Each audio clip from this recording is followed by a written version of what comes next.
මේ වෙනකොට අධ්‍යාපන අමාත්‍යාංශය ඇතුළුව විවිධ දැනුම් දීම් අනුව අපිට A-level result නිකුත් වෙන දවස පිළිබඳව පොඩි ඉඟියක් දීලා තියෙනවා. දැන් ඔයගොල්ලෝ අනිවාර්යෙන්ම හෙට හෝ අනිද්දා දවස් දෙක ඇතුළත අනිවාර්යෙන් result නිකුත් වෙන්න හැකියාවක් තියෙනවා. මේ result එක බලන්නේ කොහොමද? පළවෙනි වාර result බලන ළමයින් නම් එයා දැනගෙන ඉන්න ඕනේ result එක ලේසියෙන් බලන්න තියෙනවා. result එක ලේසියෙන් බලන්න පුළුවන්. ඔයා Google Chrome හෝ ඔයා පාවිච්චි කරන web browser එක ගිහිල්ලා exam result කියලා normal විදියට type කරන්න. ඊට පස්සේ ඔයාලට එන පළවෙනි link එකකින් යන්න. පළවෙනි link එකේ යන්න හැම්බෙන්නේ. මෙන්න මේ වගේ interface එකක් ඔයාලට පේන්න තියෙනවා නම් මෙන්න මේ වගේ කහ පාට පසුබිමක මේ වගේ ලියලා තියෙනවා exam result ගැන. මේකෙන් තමයි ඔයා යන්න තියෙන්නේ. මේකෙන් ගිහලා ඔයාලට හරිම ලේසියි select the exam. දැන් බලන්න තාම මෙතන 2024 A-level result කියලා දාලා නැහැ.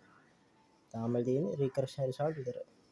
ඔයා හෙට හෝ අනිද්දා දවසේ බලන්න ඉස්සෙල්ලාම මෙහෙම ගිහලා සර්ච් කරලා බලන්න result. පළවෙනි link එකෙන් ගියාම මේ ඉන්ටර්ෆේස් එකට එනවා. ඊට පස්සේ ඔයා මෙතනින් select කරලා බලන්න 24 result කියලා option එකක් තියෙනවද? option එක නැත්තම් ඉතින් තාම result නිකුත් කරලා නැහැ. කොහොම තමයි result ලේසියෙන් බලන්නේ. result නිකුත් වෙලාවට හරියට දැනගන්න පුළුවන් මෙන්න මේ ඉන්ටර්ෆේස් එකේ මේ option වල 2024 result කියලා තියෙනවා නම් විතරයි. ඔයාලට select කරන්න පුළුවන් කැමති අවුරුද්ද ඊට පස්සේ ඔයාගේ index number එක.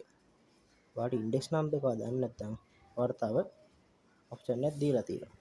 ඔයා index number දන්නේ නැත්නම් ඔයාගේ ID number එක NIC number කියලා තියෙනවා.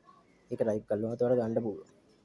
ඊට පස්සේ ඔයා මෙතන I am human එක ගිහලා submit කරාම ඔන්න ඔයාලට අවශ්‍ය නම් print එකක් ගන්නත් පුළුවන්.